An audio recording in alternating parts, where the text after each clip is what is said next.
Après Toulon, Tourcoing, Sarcelles, tous les endroits où on a été, c'était important de continuer. Là où on a besoin que les personnes s'inscrivent sur les listes électorales, dans les quartiers populaires, là où il y a des fois 10, 20, 30% de jeunes qui vivent, qui étudient, qui cherchent un boulot et des fois c'est difficile et pourtant ils ne sont pas forcément inscrits sur les listes électorales parce qu'ils ont oublié, parce qu'ils ont déménagé. Eh bien le travail militant ici il est essentiel.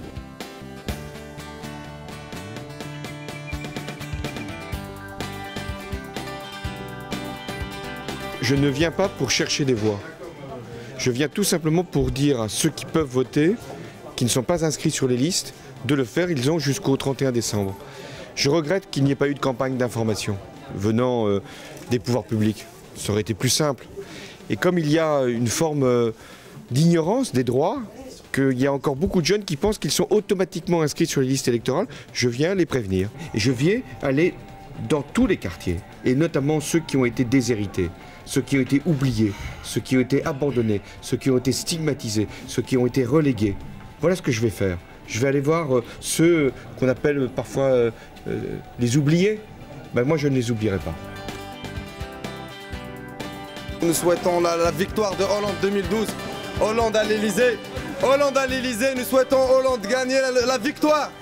Nous avons besoin de vous, monsieur Hollande. Il y en a assez, il y en a marre, monsieur Hollande. Bonjour. Bon, le message est passé, hein, vous allez bien. Nous avons besoin de vous, monsieur Hollande. Ça va, vous allez bien? Moi, c'est moi qui ai besoin de vous. Hein.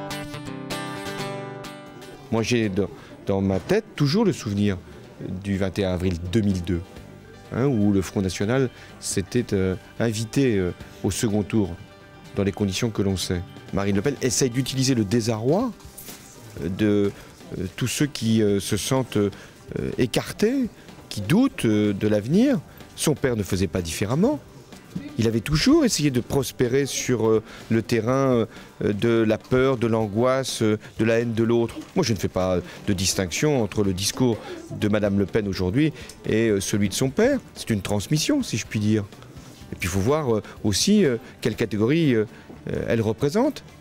Et ce ne sont pas les catégories populaires. Il faut voir aussi ce qu'est le mode de vie de Madame Le Pen. Pas l'impression que ce soit celui des quartiers populaires. Donc cessons de laisser penser qu'elle pourrait être la voix de ceux qui n'ont pas de voix. Moi je veux que ceux qui ont un moyen de s'exprimer pour l'avenir de leur pays puissent le faire dans l'intérêt de la France et dans leur propre intérêt. Parce que je pense que je suis le seul qui peut donner un autre chemin à la France. Madame Le Pen, c'est une impasse, c'est un chemin barré.